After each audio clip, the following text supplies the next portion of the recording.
Welcome dear students, स्वागत है आप सभी का बायोलॉजी क्लासेस में। आज हम डिस्कस करने जा रहे हैं सिग्निफिकेंस टेस्ट के बारे में, जो कि हमने लास्ट वीडियो तक ये डिस्कस कर लिया था कि सिग्निफिकेंस टेस्ट दो प्रकार के होते हैं जो हमें यहाँ पे डिस्कस करने हैं।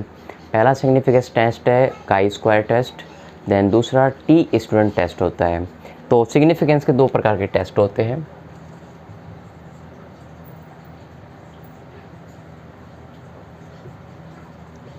ठीक है, पहला सिग्निफिकेंस टेस्ट है हमारा काई स्क्वायर टेस्ट,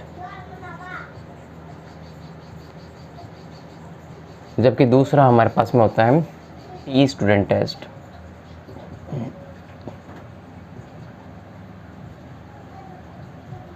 ठीक है, देखिए आज की वीडियो में हम सिर्फ काई स्क्वायर टेस्ट को डिस्कस करेंगे। देखिए काई स्क्वायर टेस्ट क्या होता है। फर्स्ट अगर हम बात करें काई स्क्वायर टेस्ट की, तो काई जो है उसे हम एक्स स्क्वायर द्वारा रिप्रेजेंट करते हैं। ठीक है, ये इसका सिंबल है एक्स स्क्वायर, और जो काई वर्ड है वो एक ग्रीक वर्ड होता है। ठीक है, देखिए काई वर्ड जो है वो सबसे पहले साइंटिस्ट कार्ल पियर्सन ने इसका उपयोग किया था सिग्निफिकेंस टेस्ट के लिए। तो साइंटिस्ट कौन हो जाएंगे यहाँ पे? Karl Pearson. ठीक है, जिन्होंने सबसे पहले काई स्क्वायर वर्ड को उपयोग में लिया था। किसके लिए? ऑब्जर्व वैल्यू और एक्सपेक्टेड वैल्यू के डेविएशन को टेस्ट करने के लिए, उसको जांचने के लिए। अब ऑब्जर्व वैल्यू क्या होती है? ऑब्जर्व वैल्यू और एक्सपेक्टेड वैल्यूज़, यानी कि इनको हम दो वैल्यू मानते हैं। ऑब्जर्व वैल्यू जो होती है वो हमारे पास में दी गई वैल्यूज होती है, जबकि एक्सपेक्टेड वैल्यू जो होती है वो हमें खुद को माननी पड़ती है, जो हमारी अनुमानित होती है, कल्पना वाली वैल्यूज होती है। तो कोई भी हमारे पास में फैक्ट होता है और कोई भी हमारे पास में क्या होती है? एक मानी हुई या कल्पना होती है। दोनों के बीच में कहीं ना कहीं अंतर होता है, और उसी अंतर को टेस्ट के थ्रू ज्ञात किया जाता है। और वो जो टेस्ट होता है उसे हम बोलते हैं क्या? काई स्क्वायर टेस्ट।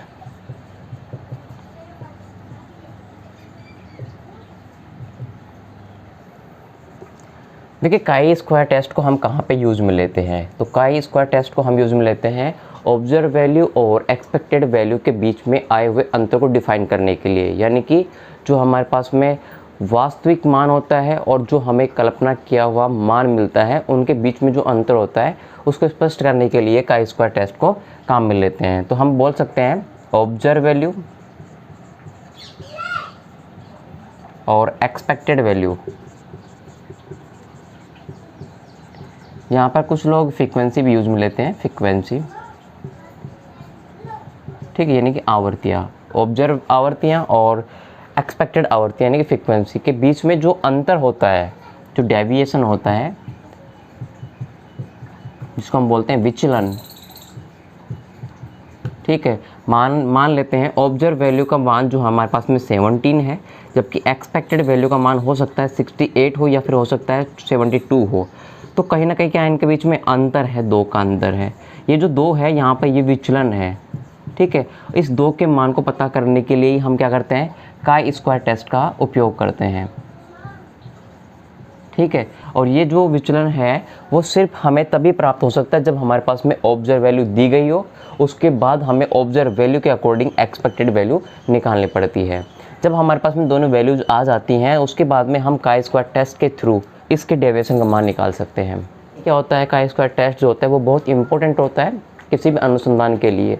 सो यहाँ पे साइंटिस्ट मेंडल थे, उन्होंने भी काई स्क्वायर टेस्ट का उपयोग किया था अपने जेनेटिक्स वाली ब्रांच में।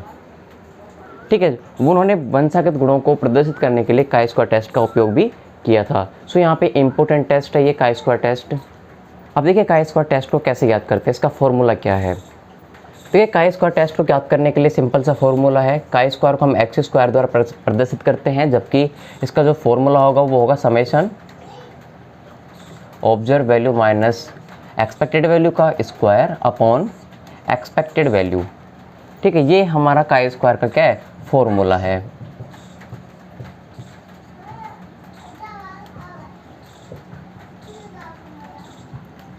इस फॉर्मूला की मदद से हम काई स्क्वायर का मान ज्ञात कर सकते हैं। अब यहाँ पर आपको इन वैल्यूज़ के बारे में जानना होगा कि ये वैल्यूज़ क्या क्या है और ये किन चीज़ को प्रदर्शित करती है। तो सबसे पहले हम यहाँ पे बात कर लेते हैं एक्स स्क्वायर की। तो सभी को पता है एक्स स्क्वायर जो यहाँ पे है काई स्क्वायर को शो करता है, राइट। इसके बाद में आता है समेसन, इसका मतलब होता है योग यानी कि सम, जितना भी मान होगा उसका योग जो होगा वो समेशन होगा। देन इसके बाद में आता है हमारे पास में ओ जो है यहाँ पर ऑब्जर्व वैल्यू है, वैल्यू बोलो या फ्रीक्वेंसी बोलो, ठीक है। जबकि ई जो है वो हमारे पास में यहाँ पे क्या है, एक्सपेक्टेड वैल्यू है, जो हमें कल्पना द्वारा माननी पड़ती है, एक्सपेक्टेड वैल्यू या फ्रीक्वेंसी,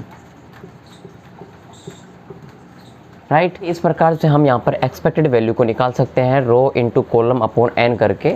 इसके बाद में नीचे जो आप ई देख रहे हो ये भी क्या है, एक्सपेक्टेड वैल्यू ही है, एक्सपेक्टेड फ्रीक्वेंसी ही है। सो यहाँ पर कंप्लीटली फॉर्मूला जो है वो एक्स स्क्वायर बराबर summation bracket start O minus E का होल स्क्वायर अपॉन ई होता है। देन इसके बाद में अगर हम बात करें टोटल एक्स स्क्वायर के फॉर्मूले की, तो ये जो फॉर्मूला है वो काफ़ी सारे स्टेप में पूरा होता है। जैसे कि फर्स्ट स्टेप की बात करें, स्टेप फर्स्ट, तो एक्स स्क्वायर ज्ञात करने के लिए सबसे पहले हमें क्या करना पड़ेगा, ऑब्जर्व वैल्यू में से एक्सपेक्टेड वैल्यू निकालनी पड़ेगी, ठीक है। उसके लिए हमें सबसे पहले एक्सपेक्टेड वैल्यू निकालना पड़ेगा। तो फर्स्ट स्टेप में हो जाएगा हमारे पास में क्या, एक्सपेक्टेड वैल्यू को कैलकुलेट करना या ई की गणना करना, ठीक है। देन दूसरा स्टेप में क्या होगा, दूसरे स्टेप में हमें ऑब्जर्व वैल्यू में से एक्सपेक्टेड वैल्यू निकालना पड़ेगा, क्योंकि हमारे पास में ई की वैल्यूज निकल जाएंगी सभी, प्रत्येक भाग के लिए हम ई का वैल्यूज निकाल सकते हैं। देन उसके बाद में ऑब्जर्व वैल्यू में से ई की गणना करनी पड़ेगी, दो स्टेप। तीसरे स्टेप में क्या होगा, तीसरे स्टेप में होगा ओ और ई माइनस, यानी कि ऑब्जर्व वैल्यू और एक्सपेक्टेड वैल्यू जो आई है उसका हमें यहाँ पर स्क्वायर करना पड़ेगा, राइट। तो हमें इसके बाद में observe value minus expected value का स्क्वायर कैलकुलेट करना पड़ेगा, थर्ड स्टेप।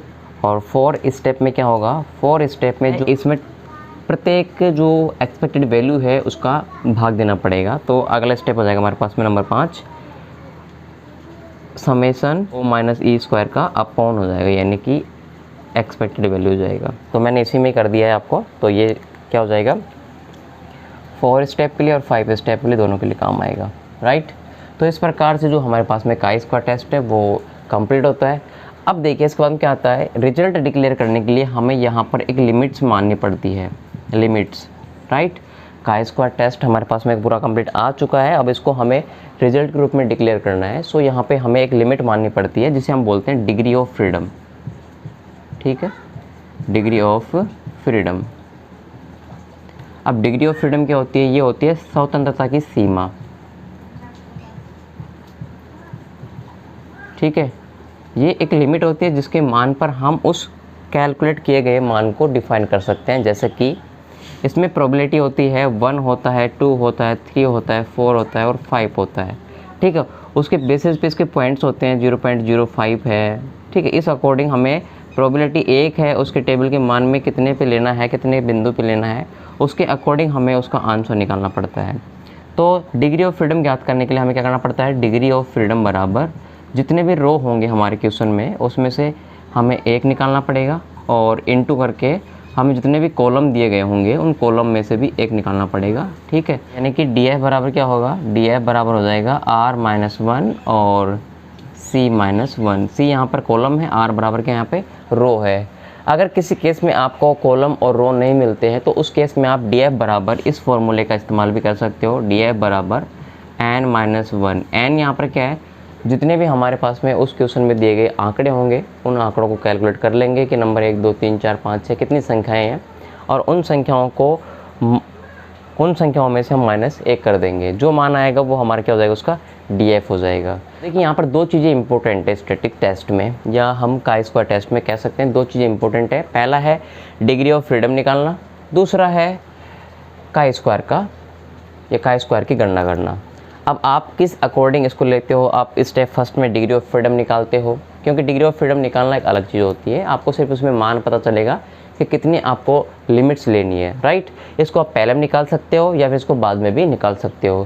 तो आप अपने अकॉर्डिंग देख लेना, आप इसको स्टेप फर्स्ट देना चाहते हो, ठीक है, या फिर आप इसको स्टेप फर्स्ट देना चाहते हो तो आप इसको स्टेप सेकंड दे सकते हो। यानी कि डिग्री ऑफ फ्रीडम फिक्स है, ये आपको आपके अकॉर्डिंग जो ऑब्जर्व वैल्यू दी गई है उसमें आपको रो और कॉलम मिलेंगी, उसमें से आपको -1 करना है और उनका मल्टीप्लाई कर देना है। जो आपका आंसर आएगा वो आपका डिग्री ऑफ फ्रीडम आ जाएगा। तो ये क्या है, ये कंप्लीट आपका स्टेप फर्स्ट हो जाएगा। आप फिर स्टेप सेकंड में इजीली का स्क्वायर पूरा कैलकुलेट कर सकते हो, क्योंकि इस स्टेप सेकंड में भी बहुत सारे स्टेप चलेंगे, जैसे कि ई की गणना करना, ओ माइनस ई की गणना करना, ओ माइनस ई स्क्वायर की गणना करना और समेसन करना अपॉन फिर उसके बाद में एक्सपेक्टेड वैल्यू का उसमें भाग देना। ठीक है, तो इस प्रकार से क्या होता है, इस प्रकार से ये बहुत सारे क्या होते हैं स्टेप्स होते हैं।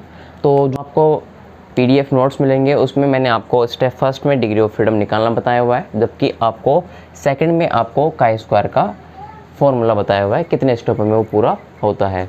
अब हम एक एग्जांपल के थ्रू इस काई स्क्वायर टेस्ट को समझते हैं।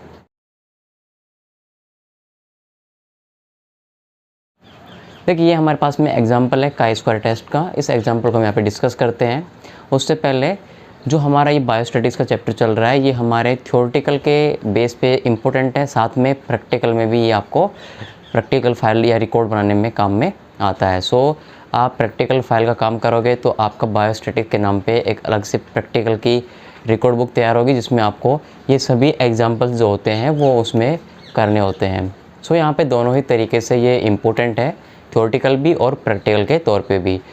देखिए अब हम डिस्कस करते हैं काई स्क्वायर टेस्ट के एग्जांपल के बारे में, जिसमें पहला एग्जांपल हमारे पास में कि हाइपरटेंशन के रोगियों के एक समूह को नई बनाई गई औषधि का सेवन कराया गया, जबकि अन्य दूसरे समूह को साधारण जल ही पिलाया गया। ठीक है, तो निम्न आंकड़ों द्वारा औषधि की कारगरता सिद्ध कीजिए। ये हमारे पास में आंकड़े हैं, इनके बेसिस पे हमें नई औषधि के बारे में बताना है कि वो औषधि हमारे लिए उपयोगी है या नहीं है। सो हमारे पास में जो आंकड़े दिए गए हैं वो इस प्रकार से दिए गए हैं। एक तरफ साधारण समूह या लवण जल जिसको पिलाया गया है उनको रखा गया है, जबकि दूसरे में औषधि पिलाए हुए व्यक्तियों को रखा गया है। तो यहाँ पर किस प्रकार से इनको डिवाइड किया गया है, देखिए हाइपरटेंशन के जो रोगी हैं वो उनका एक ग्रुप हो गया और साधारण जो लोग हैं उनका एक ग्रुप हो गया, राइट।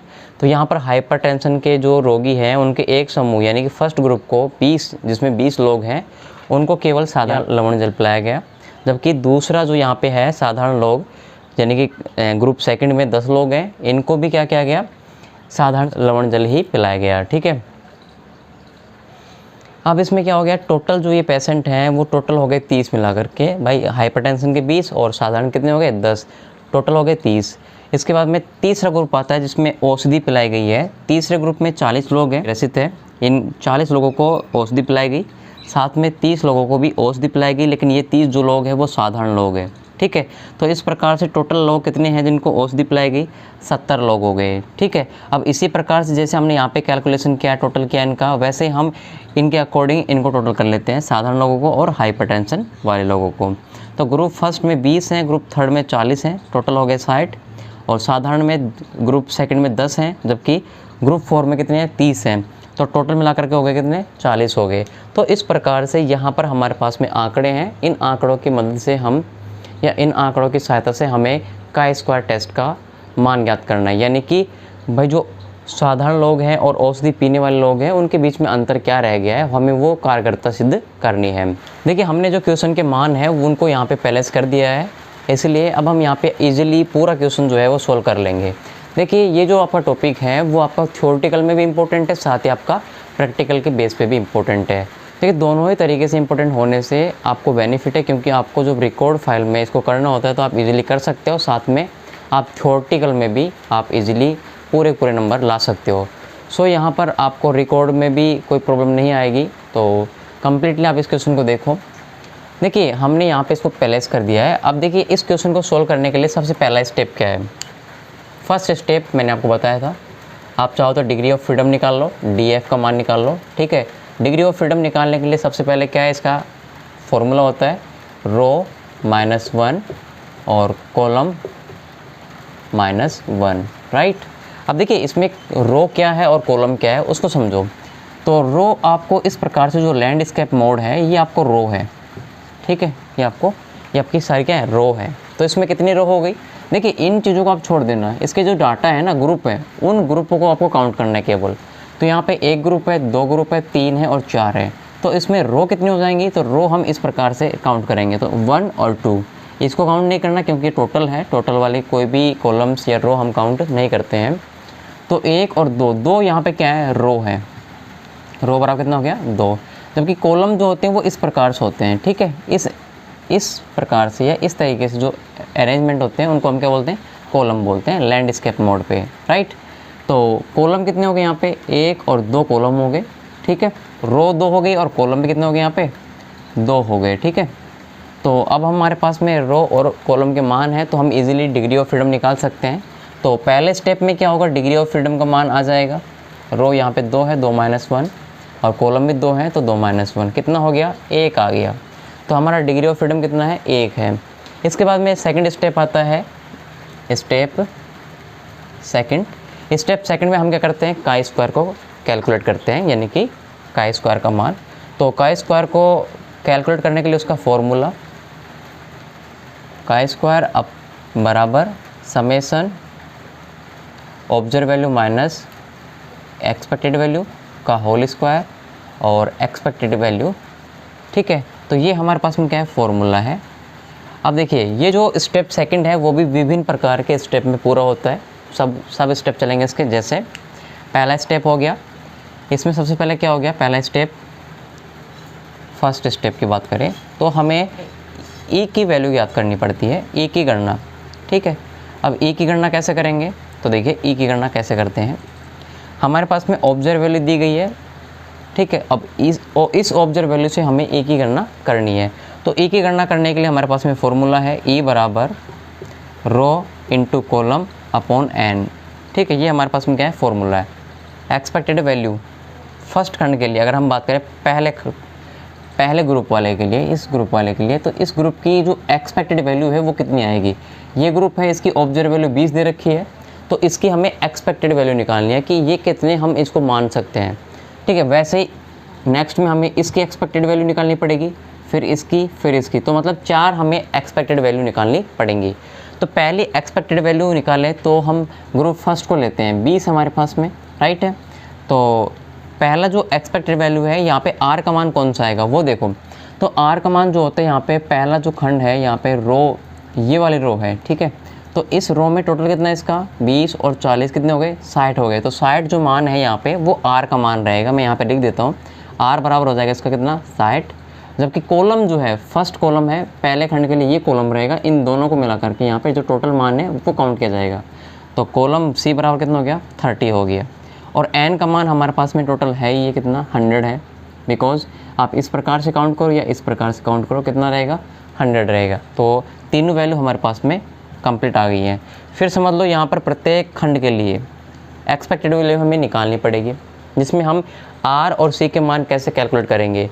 तो देखिए अगर हम पहले वाले खंड को निकाल रहे हैं तो हमें पहले वाले खंड की रो और कॉलम की टोटल जो वैल्यू है ना वो माननी पड़ेगी। तो पहले कॉलम के लिए रो की टोटल वैल्यू 60 है, तो हम यहाँ पे 60 लेंगे। देखिए दूसरे, अगर तब तीसरा खंड या तीसरा ग्रुप जब हम निकालेंगे तो उसकी भी टोटल जो वैल्यू रहेगी आर की वो 60 रहेगी, 60 रहेगी, ठीक है। तो रो 60 हो गया, कॉलम कितना हो गया, 30 हो गया।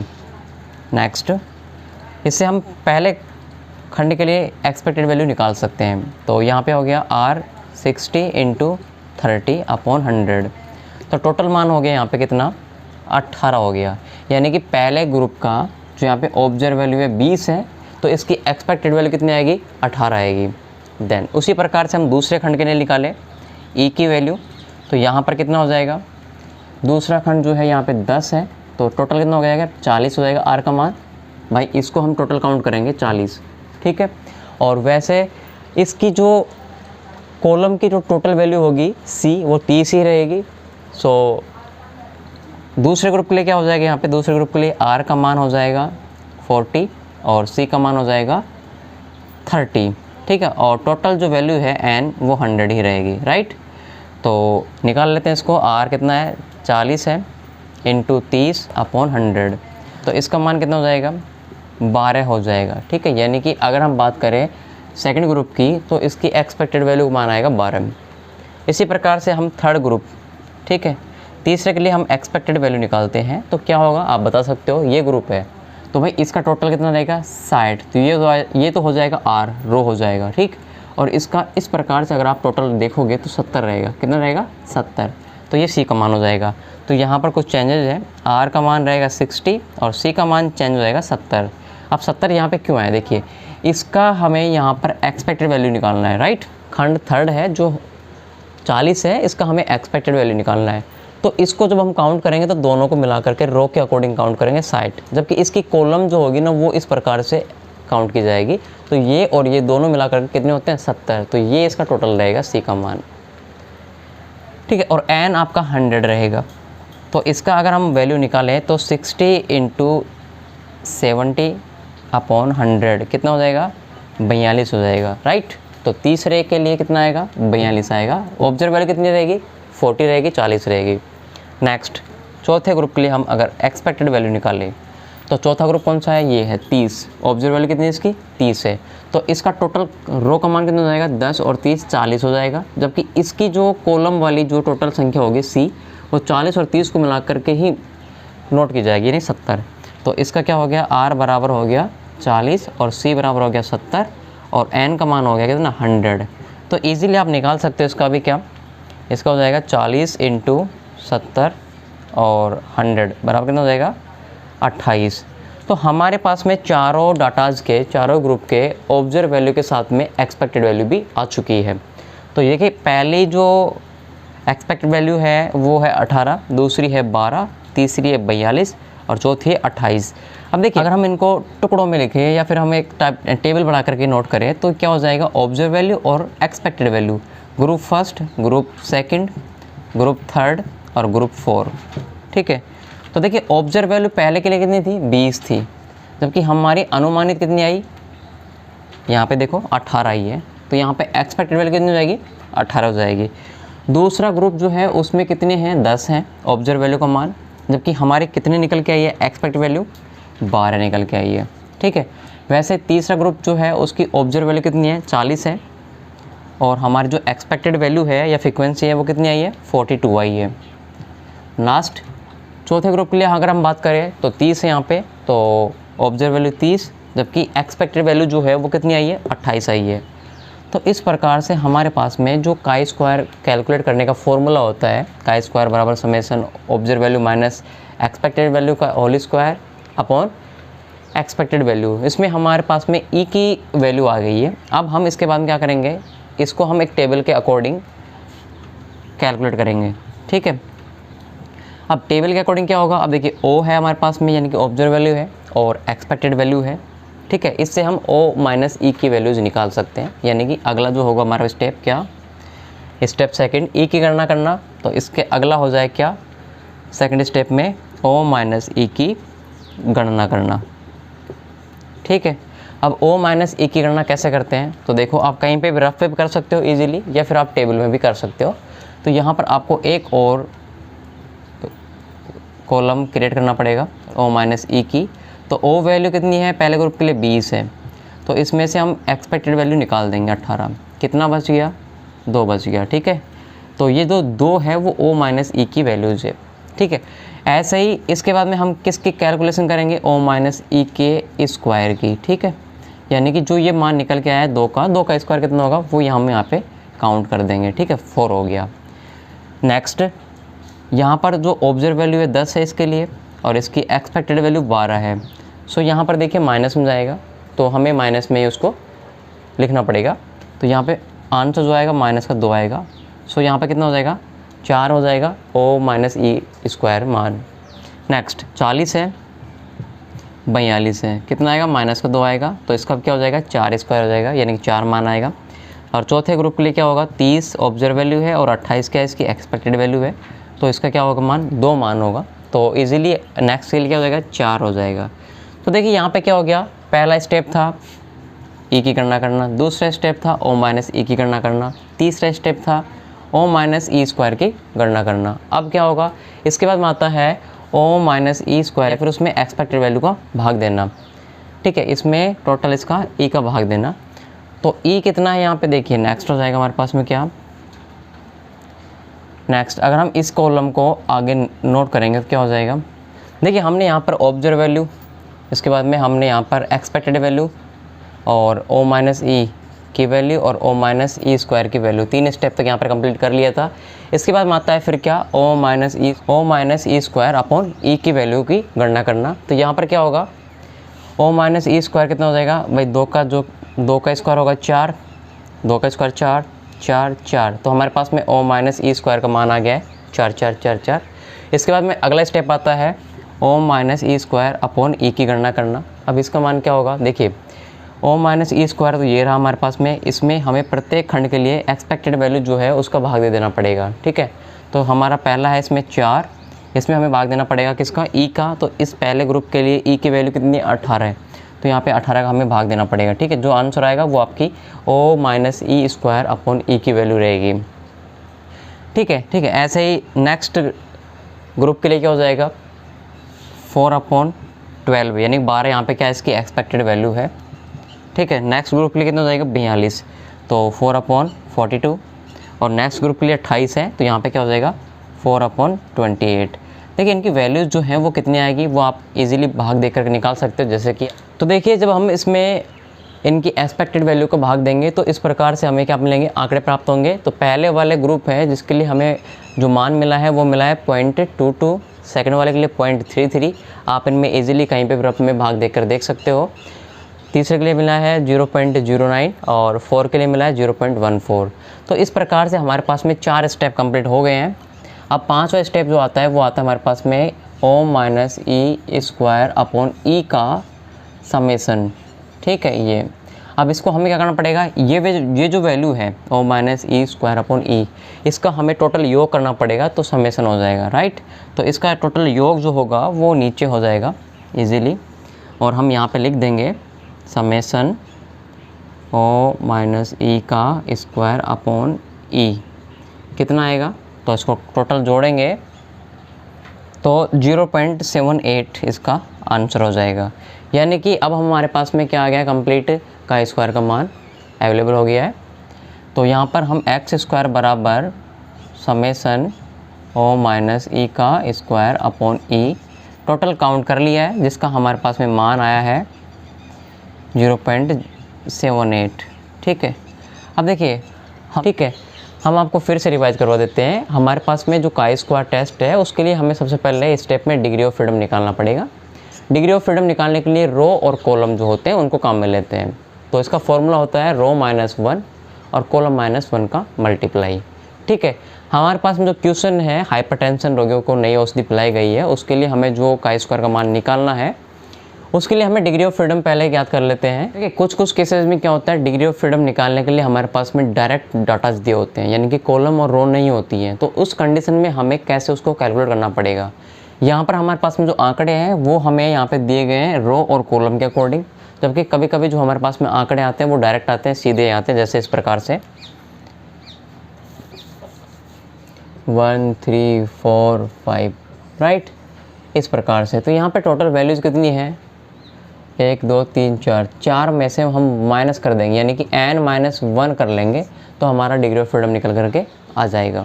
नेक्स्ट स्टेप में क्या होता है, नेक्स्ट स्टेप में हमें काई स्क्वायर का मान कैलकुलेट करना होता है, जिसके लिए हमारे पास में एक फॉर्मूला है काई स्क्वायर बराबर समेसन ओ माइनस ई का स्क्वायर अपॉन ई, ठीक है। इस फॉर्मूले से हम काई स्क्वायर कैलकुलेट कर सकते हैं, लेकिन ये भी फॉर्मूला जो है वो विभिन्न स्टेप में पूरा होता है, यानी कि हमें अलग अलग चीज़ें निकालनी पड़ती हैं।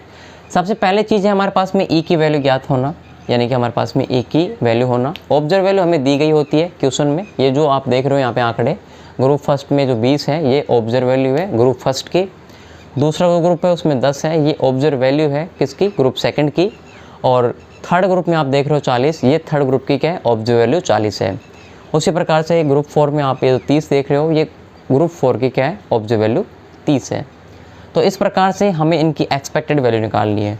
तो एक्सपेक्टेड वैल्यू निकालने के लिए हमारे पास में फॉर्मूला होता है ई बराबर rho into column upon N. इसके बाद में आता है दूसरा स्टेप, ओ माइनस ई की वैल्यू निकालना, यानी कि एक्सपेक्टेड वैल्यू को ऑब्जर्व वैल्यू में से माइनस कर देना या लेस कर देना। तो प्रत्येक ऑब्जर्व वैल्यू को हम यहाँ पे नोट कर लेंगे। पहले 20 है, 10 है, 40 है और 30 है। इसमें से हमारे पास में जो अभी एक्सपेक्टेड वैल्यू आई है उसको लेस कर देंगे। तो पहले के लिए 18 थी, लेस किया 2 आ गया, दूसरे के लिए लेस किया 2 आ गया माइनस का, तीसरे के लिए माइनस का 2 आ गया और चौथे के लिए कितना आ गया, प्लस का 2 आ गया। तो इस प्रकार से हमारे पास में दूसरा स्टेप भी कंप्लीट हो गया। तीसरा स्टेप आता है हमारे पास में क्या, ओ माइनस ई का स्क्वायर, यानी कि जो आपने ये मान निकाला है इसको आप स्क्वायर कर दो। तो 2 आया मान इसका, तो 2 का स्क्वायर 4 हो गया, 2 का स्क्वायर 4 हो गया, 2 का स्क्वायर 4 हो गया, 2 का स्क्वायर भी 4 हो गया। ठीक है, इस प्रकार से हमारा ये स्टेप भी कंप्लीट होता है। अब आता है इसके बाद में इसका स्क्वायर का एक्सपेक्टेड वैल्यू से भाग देना। ठीक है, तो प्रत्येक ग्रुप के लिए एक्सपेक्टेड वैल्यू से भाग देंगे, ना कि ऑब्जर्व वैल्यू से। ये ऑब्जर्व वैल्यू है, इससे भाग नहीं देना है, एक्सपेक्टेड वैल्यू से भाग देना है, इससे भाग देना है। तो सभी के लिए एक्सपेक्टेड वैल्यूज ये हैं। तो पहले ग्रुप के लिए हमने 18 लगाया, दूसरे के लिए हमने 12 लगाया, तीसरे के लिए हमने 42 लगाया और चौथे के लिए हमने 28 यहाँ पे लगाया। इसका भाग दे देंगे 4 में। ठीक है, तो जो वैल्यू आएगी वो हमारे पास में ओ माइनस ई स्क्वायर अपॉन ई की वैल्यू आएगी। तो यहाँ पे 0.22, 0.33, 0.09 और 0.14 आई है। तो इसके बाद में अगला जो स्टेप आता है वो आता है हमारे पास में क्या, इसका टोटल का समेसन, यानी कि ये जो वैल्यू आई इसको हमें जोड़ना है। तो जोड़ेंगे टोटल, तो यहाँ पर आ जाएगा आपका समेसन ओ माइनस ई का स्क्वायर अपॉन ई बराबर कितना हो जाएगा 0.78।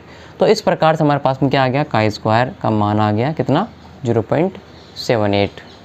अब देखिए कैलकुलेट, देखिए पूरी कैलकुलेशन तो हो गई है। अब हमें रिजल्ट डिक्लेयर करना है कि नई औषधि कामयाब हुई है या नहीं हुई है।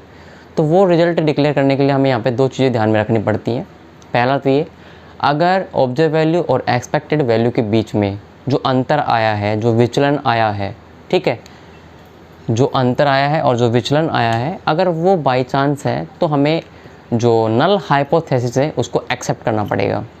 या फिर वो अंतर जो है वो बहुत ज़्यादा है तो वो स्टेटिस्टिकली क्या होता है, इम्पोर्टेंट होता है। सो हमें वहाँ पे उसको नल हाइपोथेसिस को नकारना होता है, यानी कि नॉट एक्सेप्टेबल होता है, उसको हम स्वीकार नहीं कर सकते हैं क्योंकि वो क्या है, बहुत ज़्यादा अंतर है। तो इस प्रकार से अब हमारे पास में क्या आ गया 0.78 इसका आंसर आया। जबकि हम अब इस डिग्री ऑफ फ्रीडम के अकॉर्डिंग सारणी का मान देखेंगे कि उसमें कितना आ रहा है। तो देखिए डिग्री ऑफ फ्रीडम 1 पे अगर आप बात करें, डिग्री ऑफ फ्रीडम 1 पे इसकी एक प्रायिकता होती है 0.05। ये इसकी होती है प्रोबेबिलिटी होती है, एक के मान की प्रोबेबिलिटी कितनी है 0.05।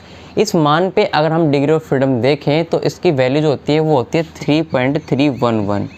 ठीक है, ये वैल्यूज होती है टेबल के अकॉर्डिंग। जबकि हमारे पास में जो वैल्यू आई है एक्स स्क्वायर की वो आई है 0.78, यानी कि इससे कहीं नीचे कम है। तो इसमें जो अंतर आया है कम का वो कहीं ना कहीं बाई चांस है। सो हम यहाँ पे कह सकते हैं कि जो नई औषधि है वो कारगर सिद्ध हुई है। ठीक है, तो यहाँ पर हम रिजल्ट को डिक्लेयर करेंगे कि यहाँ पे जो डिग्री ऑफ फ्रीडम 1 है उसके 0.05 प्रोबेबिलिटी पर जो काई स्क्वायर का मान होता है वो होता है 3.311। जबकि हमारे पास में जो काई स्क्वायर का मान आया है वो है 0.78। तो इसमें जो अंतर है वो नगण्य है, यानी कि बाई चांस आया हुआ है। सो यहाँ पे नल हाइपोथेसिस को हम स्वीकार करते हैं, यानी कि जो नई औषधि है वो कामयाब हुई है। ठीक है, तो इस प्रकार से यहाँ पर क्या है, नल हाइपोथेसिस को हम एक्सेप्ट करते हैं। तो इस प्रकार से यहाँ पे काई स्क्वायर टेस्ट को डिफाइन करते हैं और कैलकुलेट करते हैं। ठीक है, अब बात करते हैं एग्जाम्पल नंबर 2 की। ठीक है, इस एग्जाम्पल में हमें बताया गया है कि कुछ लोगों को तो जो डायबिटीज़ से ग्रसित है उनको औषधि पिलाई गई है, जबकि कुछ लोगों को सामान्य जल पिलाया गया है। तो यहाँ पर हमारे पास में आंकड़े कितने हैं, तो देखिए पहला ग्रुप जो है उसमें डायबिटीज़ के रोगी हैं, उनमें से 60 लोगों को तो साधारण जल पिलाया गया है, जबकि 40 लोगों को क्या पिलाया गया है, औषधि पिलाई गई है। वैसे ही 40 लोगों को जो साधारण लोग हैं उनको साधारण जल पिलाया गया है, जबकि 60 लोगों को औषधि पिलाई गई है। तो इसमें औषधि कितनी कारगर सिद्ध हुई है हमें यहाँ पे काई स्क्वायर के द्वारा निकालना है। तो सबसे पहले step first degree of freedom निकालना। ठीक है, अब डिग्री ऑफ फ्रीडम निकालने के लिए फॉर्मूला लिख लेते हैं पहले। ठीक है, तो डिग्री ऑफ फ्रीडम बराबर कितना हो जाएगा, रो की वैल्यू 2 हो गई और कॉलम कितने हो गए 1 और 2। ठीक है, तो कॉलम कितने हो गए 2 माइनस 1। तो डिग्री ऑफ फ्रीडम हमारे पास में 1 आ जाएगा। Right, next step second. Step second में क्या होता है, हमें काई स्क्वायर का मान निकालना होता है, जिसमें हमारा फॉर्मूला है summation observe value minus expected value का स्क्वायर अपॉन एक्सपेक्टेड वैल्यू। ठीक है, इस प्रकार से। तो अब हम इसको यहाँ पे टेबल बना लेते हैं, टेबल के अकॉर्डिंग टेबल में ही सोल्व कर लेते हैं, ईजी रहेगा। देखिए फर्स्ट हमारे पास में जो दिया गया है ऑब्जर्व वैल्यू कितना है, पहले ग्रुप के लिए 60, दूसरे के लिए 40, तीसरे के लिए 40 और चौथे के लिए कितना है साइट है। ये हमारे पास में ऑब्जर्व वैल्यू की एक टेबल बन गई है, ठीक है। इसके बाद में हमें एक्सपेक्टेड वैल्यू निकालनी है। पहले ग्रुप के लिए क्या है, साइट है, तो एक्सपेक्टेड वैल्यू कैसे निकालते हैं, देखिए पहले ग्रुप के लिए ई का मान, तो R इंटू सी अपॉन एन, ये फॉर्मूला होता है एक्सपेक्टेड वैल्यू निकालने का, जो हमने पिछले अभी डिस्कस किया था। तो यहाँ पर एक्सपेक्टेड वैल्यू जो फर्स्ट ग्रुप है उसके लिए कितनी हो जाएगी, तो यहाँ पे R जो है टोटल कितना हो जाएगा, R का मान कितना होगा 100, और C का मान कितना हो जाएगा 60 इंटू 40, इसका मान भी क्या हो जाएगा 100 हो जाएगा। और टोटल वैल्यू कितनी रहेंगी 100, 100, 100 और 100, टोटल वैल्यू कितनी रहेंगी 200, ठीक है। तो n का मान कितना रहेगा यहाँ पे 200, राइट। अब इसको हम निकाल लेते हैं फर्स्ट ग्रुप के लिए।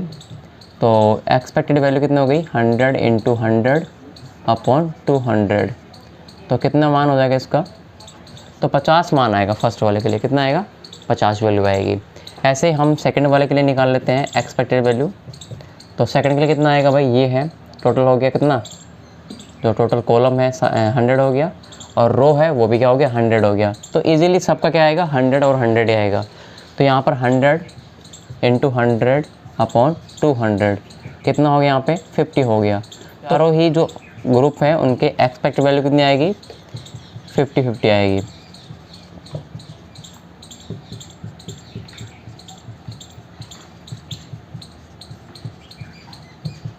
ठीक है। तो ये हमारे पास में क्या आ गई, सभी ग्रुप की एक्सपेक्टेड वैल्यू आ गई। इसको हम यहाँ पे टेबल में अरेंज कर देते हैं 50, 50, 50 और 50। तो हमारे पास में क्या हो गया है, फर्स्ट स्टेप कंप्लीट हो गया है। देन सेकंड स्टेप आता है ओ माइनस ई का कैलकुलेशन, राइट। ओ माइनस ई का कैलकुलेशन किस प्रकार से करेंगे, 60 माइनस 50, 10 बच गया, 40 माइनस 50, माइनस का 10 बच गया, और 40 माइनस 50, तो माइनस का 10 बच गया, ठीक है। इसी प्रकार चौथे वाले के लिए 60 माइनस 50 बराबर कितना हो गया 10 बच गया। ये हमारे पास में दूसरा स्टेप भी कंप्लीट हो गया।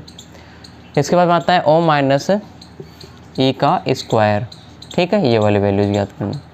अब ओ माइनस ई की स्क्वायर कैसे होगी, 10 का स्क्वायर कितना हो जाएगा 100 हो जाएगा, 10 का स्क्वायर 100 हो जाएगा, 10 का स्क्वायर भी कितना हो जाएगा 100 हो जाएगा, और 10 का स्क्वायर कितना हो जाएगा 100 हो जाएगा। तो इजी क्वेश्चन है, तो आराम से निकल सकता है। देन अगला स्टेप आता है हमारे पास में क्या, ओ माइनस ई का स्क्वायर अपॉन ई, यानी कि एक्सपेक्टेड वैल्यू का हमें यहाँ पे भाग देना पड़ेगा। तो पहला जो ग्रुप है वो 100 है, इसमें हमारी एक्सपेक्टेड वैल्यू आ रही है 50, तो 100 में आप भाग दे दो किसका 50 का। दूसरा भी आपका 100 ही है, इसमें भाग दे दो आप कितने 50 का, मतलब सब में क्या है 100 है और 50 है, 100 और 50 है। तो जो आप भाग दोगे कितना आएगा 2 आएगा, ठीक है, 2 आ जाएगा, इसका सभी का मान कितना आ जाएगा 2 आ जाएगा। तो टोटल कितना हो गया हमारे पास में, एक्सपेक्टेड वैल्यू जो है वो 2 आ रही है अभी तक। तो अब आता है नेक्स्ट स्टेप, इसका समेसन, ठीक है, इसका समेसन आप चाहो तो यहीं कर दो, और इसका समेसन क्या होगा, तो इसका समेसन हो जाएगा समेसन ओ माइनस ई का स्क्वायर अपॉन ई बराबर 2, 4, 6, 8, टोटल मान कितना हो गया 8 हो गया। यानी कि हम कह सकते हैं कि जो हमारा एक्स स्क्वायर का मान है या काई स्क्वायर का जो मान है वो कितना हो जाएगा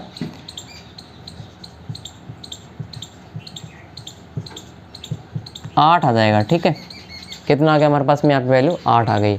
अब हमारे डिग्री ऑफ फ्रीडम कितना है वो ध्यान दो, रिजल्ट कैसे डिक्लेयर करना है देखना। डिग्री ऑफ फ्रीडम 1 पर प्रायिकता स्तर प्रोबेबिलिटी जिसको हम बोलते हैं कितनी होती है 0.05, इसी पे हमें मैच करना होता है 0.05 वाले पर ही, ठीक है। पर एक्स स्क्वायर का मान कितना होता है 3.311 होता है, जो कि हमारे आए हुए, ठीक है, गणना किए हुए, जो कि गणना किए गए एक्स स्क्वायर कितना है 8 से कम है, अतः नल हाइपोथेसिस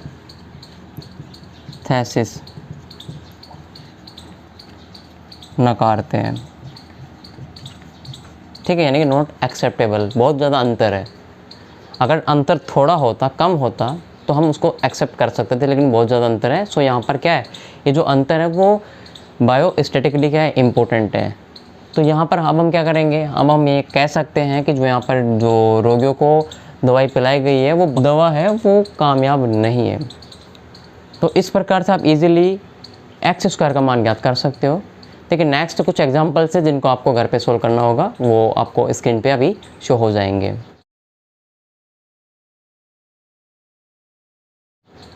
इनके जो आंसर है आपको कमेंट बॉक्स में मैं पिन कर दूंगा, उस कमेंट में जाकर के आप उसके आंसर को मैच कर सकते हो। देखिए अगर इन क्वेश्चन में आपको कुछ प्रॉब्लम आती है तो प्लीज़ हमें कमेंट बॉक्स में जाके कमेंट कीजिए और हमें बताइए कि आपको कहाँ पर डाउट है, हम उसको सोल्व करने का ट्राई करेंगे।